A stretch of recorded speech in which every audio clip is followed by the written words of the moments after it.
നിങ്ങൾക്ക് ഓർമ്മയുണ്ടോ? ഞാനൊരു ഹനുമാൻ സ്വാമിയുടെ മ്യൂറൽ പെയിൻറ്റിങ് കുറച്ച് കാലങ്ങൾക്ക് മുമ്പാണ്, ഓർക്കാൻ വഴിയുണ്ടോന്നോ, ഇത് മ്യൂറൽസ് ശ്രദ്ധിച്ചിട്ടുള്ളവർക്ക് ഓർമ്മയുണ്ടാവും. അത് ഞാൻ പകുതി വഴിക്ക് നിർത്തി. ഒത്തിരി പേര് എന്നോട് അത് കംപ്ലീറ്റ് ചെയ്യാൻ സെക്കൻഡ് പാർട്ടൊക്കെ ഇങ്ങനെ വെയിറ്റിംഗ് എന്നൊക്കെ പറഞ്ഞ് ഒത്തിരി പേര് അതിൽ കമൻറ്റ്സ് ഇട്ടിട്ടുണ്ടായിരുന്നു. അപ്പോൾ ഞാനത് അപ്ലോഡ് ചെയ്യാത്തപ്പം ചിലരെങ്കിലും വിചാരിച്ചിട്ടുണ്ടാവും ഞാനത് ചെയ്ത് വർക്ക് കംപ്ലീറ്റ് ചെയ്തിട്ടുണ്ടാവും, അത് അപ്ലോഡ് ചെയ്യാൻ വിട്ടുപോയതായിരിക്കും, അല്ലെങ്കിൽ ഞാൻ ചെയ്യാത്തതായിരിക്കും എന്ന് വിചാരിച്ചാണ് കേട്ടോ. പക്ഷേ അതങ്ങനെയല്ല. ഞാൻ സത്യം പറഞ്ഞാൽ ഇത്രയും നാളത് ചെയ്തില്ല. ഇടയ്ക്കൊരു ഗ്രീൻ ഷെയ്ഡ് മാത്രം ഞാൻ കുറച്ചൊന്ന് ചെയ്തു. പക്ഷെ അന്ന് എനിക്ക് വീഡിയോ എടുക്കാനുള്ള ഒരു മൂഡൊന്നും ഉണ്ടായിരുന്നില്ല. ഭയങ്കര മൂഡ് സ്വിങ്സ് ഉള്ള ഒരാളാണ് ഞാൻ. അപ്പോൾ ഇതിങ്ങനെ ഇരുന്നു. എന്താ ചെയ്യാത്ത ഇത്രയും വർഷം, ഏകദേശം എനിക്കൊന്ന് 2.5 വർഷത്തിലധികമായി. എപ്പോഴും എൻ്റെ ഉള്ളിലൊരു കുറ്റബോധം പോലെ ഈ ഒരു ഇതുണ്ട്. എന്നാലും ഇപ്പോഴാണ് എനിക്ക് ശരിക്കും അത് ചെയ്യണമെന്ന് എൻ്റെ ഉള്ളിൻ്റെ ഉള്ളിൽ നിന്ന് ഒരു ഇത് വന്നത്. നമുക്ക് അവർ ചെയ്യണം എന്നുള്ള ഒരു ഉള്ളിൻ്റെ ഉള്ളിൽ നമുക്ക് വന്നാലേ അത് ചെയ്യുന്നതൊക്കെ പെർഫെക്റ്റായിട്ട് വരുള്ളൂ. അപ്പോൾ ഞാനത് വീണ്ടും ചെയ്യാൻ തുടങ്ങി. കൊണ്ട് പറ്റുന്ന വിധത്തിലെല്ലാം നമുക്ക് മനസ്സിലാവുന്ന വിധത്തിൽ, നിങ്ങൾക്ക് എല്ലാവർക്കും മനസ്സിലാവുന്ന വിധത്തിൽ തന്നെ ഷെയ്ഡിങ് ഞാൻ കാണിച്ചു തരുന്നുണ്ട്. അപ്പോൾ നമുക്ക് തുടങ്ങാം. ഒരു കാര്യം കൂടെ പറയാൻ വിട്ടുപോയി. ഞാൻ പറഞ്ഞല്ലോ, ഗ്രീൻ്റെ ഷെയ്ഡിങ് ഞാൻ കുറച്ച് ചെയ്തു കേട്ടോ. അപ്പോൾ ഞാൻ നിങ്ങളെ കാണിക്കാൻ പോകുന്നത് കാവിയുടെ ഷെയ്ഡിങ്, അതായത് റെഡ്. കാവി എന്ന് ഉദ്ദേശിക്കുന്നത് മ്യൂറൽ റെഡിനെയാണ് നമ്മൾ മ്യൂറൽ പെയിൻറ്റിൽ കാവി കളർ എന്ന് പറയുന്നത്. അപ്പോൾ അതിൻ്റെ ഷെയ്ഡിങ്ങാണ്, അവിടെ തൊട്ടാണ് ഞാൻ നിങ്ങളെ കാണിക്കാൻ പോകുന്നത്. ഓക്കെ, അപ്പോൾ ആ റെഡിൻ്റെ ഷെയ്ഡിങ് എങ്ങനെയാണോ അതുപോലെ തന്നെയാണ് ഗ്രീൻ്റെ മിക്സിങ് ഞാൻ പറഞ്ഞുതരാം. കാവിയുടെ മിക്സിങ് എനിക്ക് തോന്നുന്നു ഇത് ഏത് നിങ്ങൾക്ക് യൂട്യൂബ് ചാനലൊക്കെ എടുത്ത് നോക്കിയാലും കാണാമായിരിക്കും. ഞാനിപ്പോൾ ഇതിവിടെ ഈ കാവി ഞാൻ ഓൾറെഡി ഞാൻ മിക്സ് ചെയ്ത് വെച്ചിട്ടുണ്ട്. ഞാൻ പറഞ്ഞു തരാം അതിൻ്റെ പ്രൊപ്പോർഷൻ എങ്ങനെയാണെന്നുള്ളത്. ഓക്കെ, അപ്പോൾ നമുക്ക് നോക്കാം. ശരി, ലാസ്റ്റ് ഞാൻ നിങ്ങളെ കാണിച്ചു തരുമ്പോൾ ഇതിൻ്റെ അകത്ത് മഞ്ഞയും അതുപോലെ തന്നെ ഗോൾഡൻ ആഭരണങ്ങൾക്ക് ഗോൾഡൻ ഔട്ട്ലൈനും കൊടുത്ത് ആണ് നമ്മൾ അവസാനിപ്പിച്ചത്. ഓക്കെ, അതിനുശേഷം ഞാൻ ദേ കണ്ടു ലീവ്സ് കൂടെ പച്ചയുടെ ഷെയ്ഡിങ് ചെയ്തു.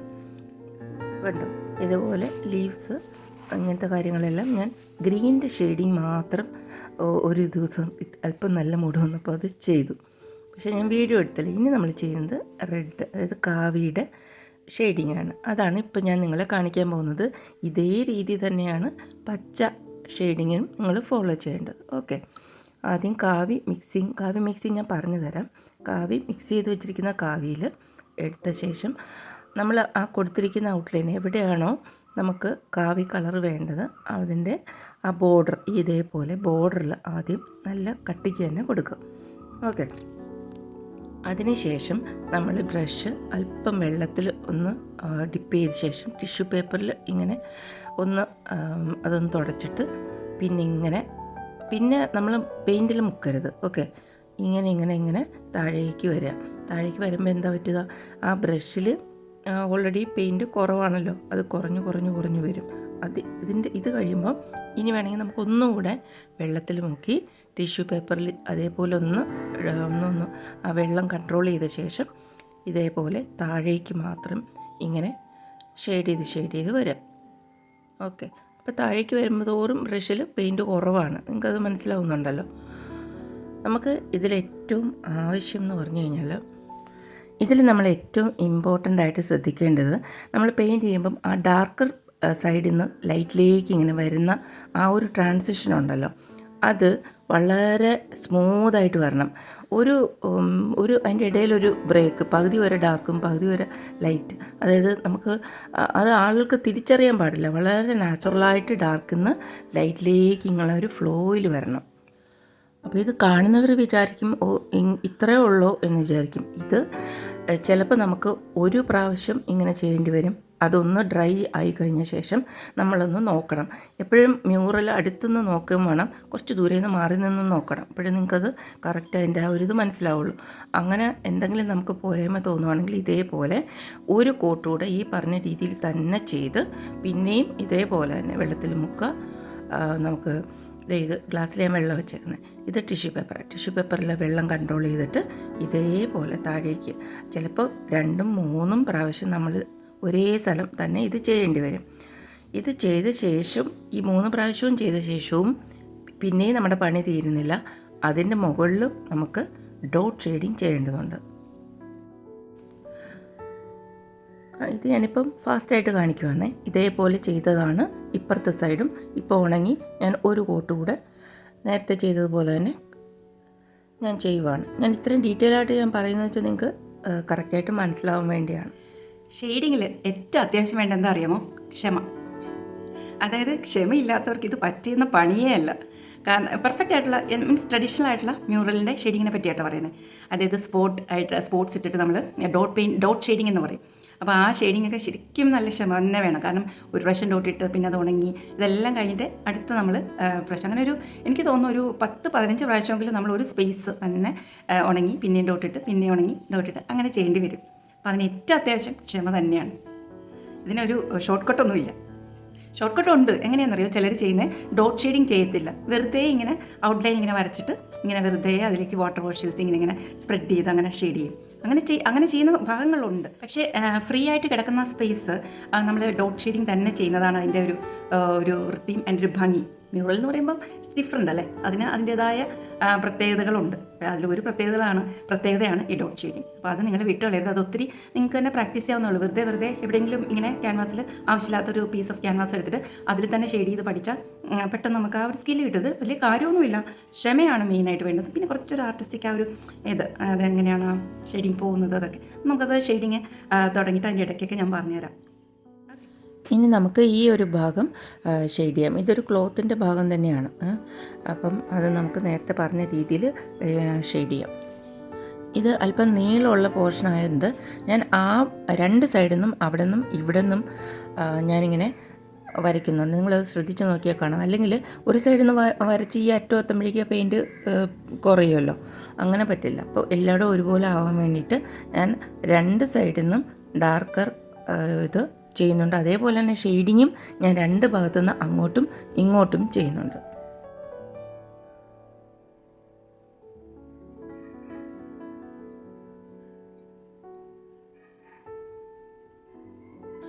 ഇതിൽ നിങ്ങളൊരു കാര്യം ശ്രദ്ധിച്ചോ, ഒരു നീളം കൂടിയ ഒരു പോർഷൻ ആയതുകൊണ്ട് ഞാൻ അവിടെ നിന്നും ഡാർക്ക് ഇങ്ങോട്ട് കൊടുക്കുന്നുണ്ട്, ഇപ്പുറത്തെ സൈഡിൽ നിന്നും ഡാർക്ക് അങ്ങോട്ടും കൊടുക്കുന്നുണ്ട്. കണ്ടോ, അങ്ങനെയാണ് ഞാൻ ഫുൾ ഷെയ്ഡിങ് ചെയ്യുന്നത്. അപ്പോഴും കൂടുതൽ നല്ലതായിരിക്കും. കാരണം അല്ലെങ്കിൽ ഒരു സൈഡിൽ നിന്ന് ഈ അറ്റത്തുമ്പോഴേക്ക് ഈ അറ്റത്തും ഡാർക്ക് കുറവായിരിക്കും. അതുകൊണ്ട് അങ്ങനെ വേണം നിങ്ങൾ ഫുൾ ഷെയ്ഡ് ചെയ്യാനായിട്ട്.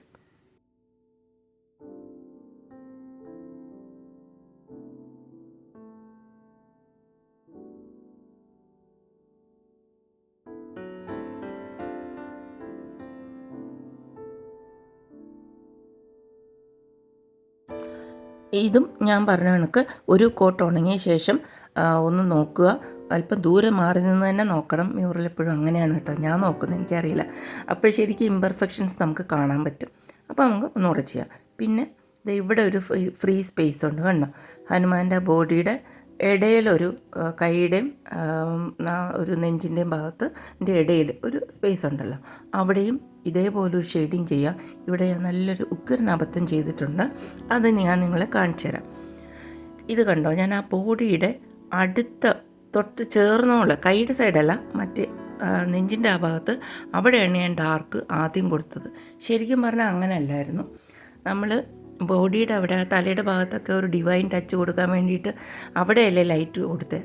അപ്പം ശരിക്കും പറഞ്ഞാൽ ബോഡിയുടെ അടുത്താണ് ലൈറ്റും കൈയുടെ അടുത്ത് ഡാർക്കും ആയിരുന്നു വേണ്ടത്. അപ്പോൾ ഞാൻ തിരിഞ്ഞു പോയി. പക്ഷേ കുഴപ്പമില്ല, നമുക്കത് കറക്റ്റ് ചെയ്യുന്നത് ഞാൻ കാണിക്കുന്നുണ്ട് എങ്ങനെയാണെന്ന്. കണ്ടോ, അപ്പം തന്നെ ആയതുകൊണ്ട് അത് കറക്റ്റ് ചെയ്യാൻ പറ്റി. അല്പം വെള്ളത്തിൽ മുക്കി ടിഷ്യൂ പേപ്പറിൽ മുക്കിയിട്ട് ഞാൻ ആ ബോഡിയുടെ ആ ഭാഗത്തുള്ള പെയിൻറ്റ് ഇങ്ങനെ എടുത്ത് മാറ്റി. മിസ്റ്റേക്സ് ഒക്കെ സംഭവിക്കും കേട്ടോ ഇടയ്ക്ക്. അത് പ്രതീക്ഷിച്ചിട്ട് ടിഷ്യൂ പേപ്പറൊക്കെ അടുത്ത് വെച്ചിട്ട് വേണം എപ്പോഴും വരയ്ക്കാൻ.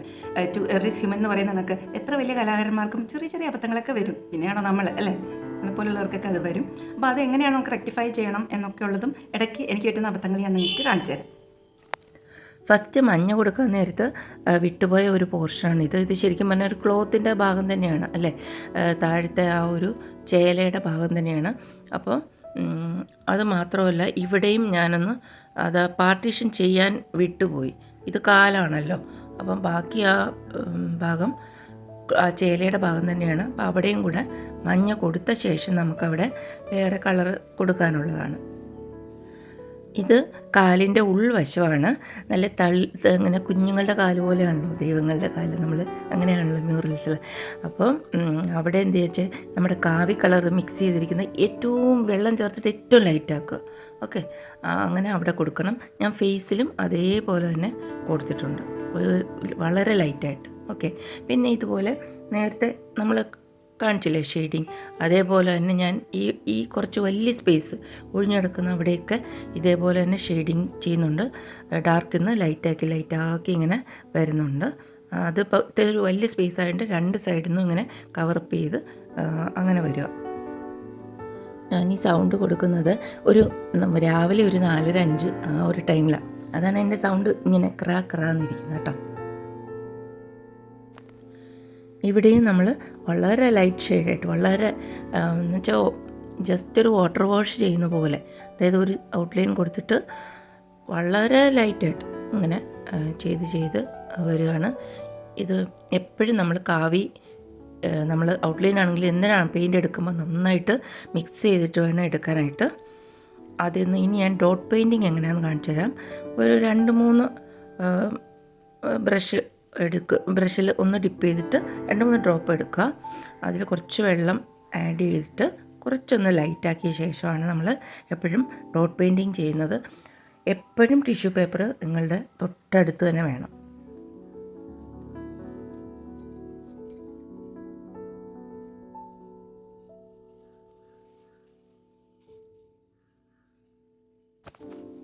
ഇത് ഹെഡിൻ്റെ ആ ഒരു ഭാഗമാണ്. അവിടെയൊക്കെ ചെയ്യുമ്പോൾ വളരെ ശ്രദ്ധിക്കണം. കാരണം ഏറ്റവും ശ്രദ്ധിക്കപ്പെടുന്ന ഒരു പോർഷനാണ് ഏറ്റവും ടോപ്പ് പോർഷൻ, ആ ഫേസിൻ്റെ അല്ലേ.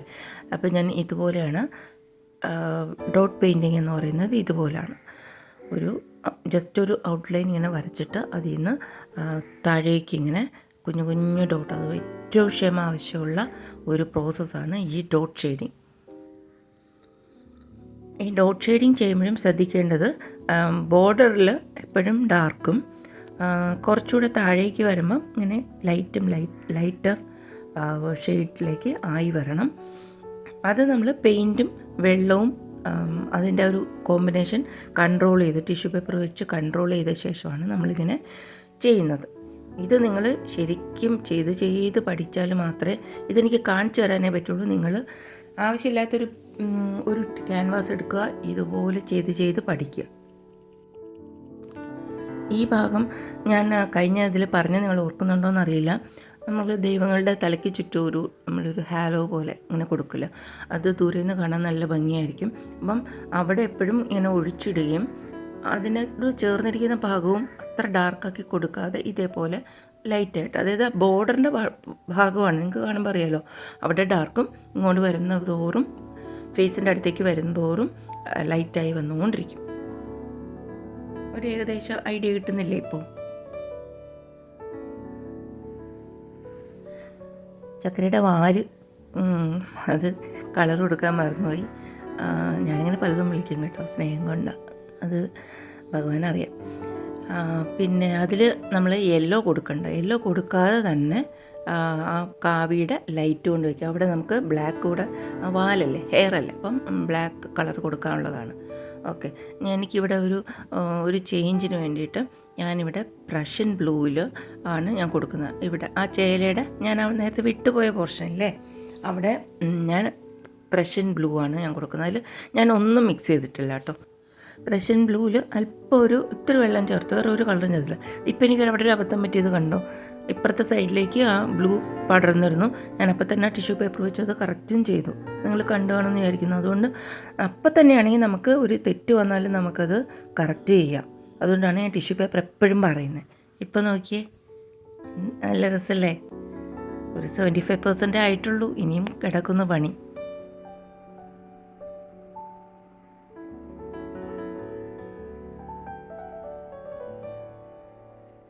നേരം വെളുത്ത് വരുന്നേ ഉള്ളൂ കേട്ടോ. ഇങ്ങനെ പല ദിവസങ്ങളിലെ അധ്വാനമാണ് ഒരു മ്യൂറൽ പെയിൻറ്റിങ്. എനിക്കിതിഷ്ടമാണ് ഇങ്ങനെ ചെയ്യാൻ.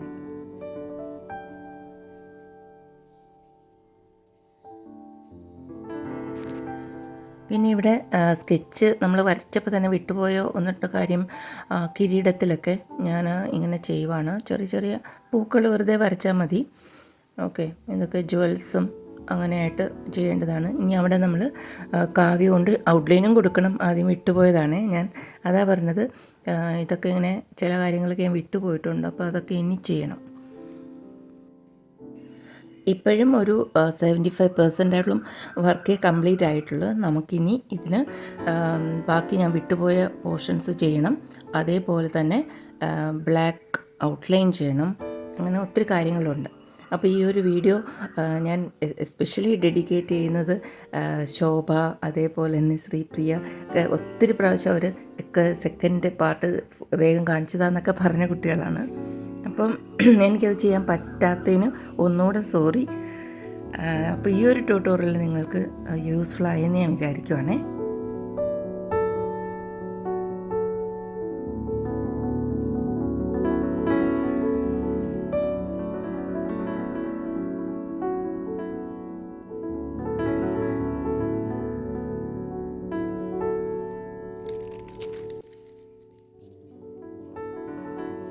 അപ്പോൾ ഈ ഒരു വീഡിയോ നിങ്ങൾക്ക് എല്ലാവർക്കും ഇഷ്ടമായി എന്ന് വിചാരിക്കുന്നു. ഷെയ്ഡിങ് ഒക്കെ നിങ്ങൾക്ക് പ്രോപ്പറായിട്ട് മനസ്സിലായി എന്ന് വിചാരിക്കുന്നു. പ്രാക്ടീസ് ചെയ്യുക. പ്രാക്ടീസ് ലീഡ്സ് ടു പെർഫെക്ഷൻ എന്ന് പറയത്തില്ലേ, അത് മാത്രമേ ഉള്ളൂ നമുക്ക് ഈ ഒരു പെയിൻറ്റിങ്ങും ഷെയ്ഡിങ്ങിൻ്റെ ടെക്നിക്കൊക്കെ പഠിക്കാനുള്ളൊരു വഴി. അപ്പം ഇനി ഇതിൻ്റെ ലാസ്റ്റ് സ്റ്റേജ് എന്ന് പറയുന്നത് നമുക്ക് ബ്ലാക്ക് ഔട്ട്ലൈൻ കൊടുക്കുന്നതാണ്.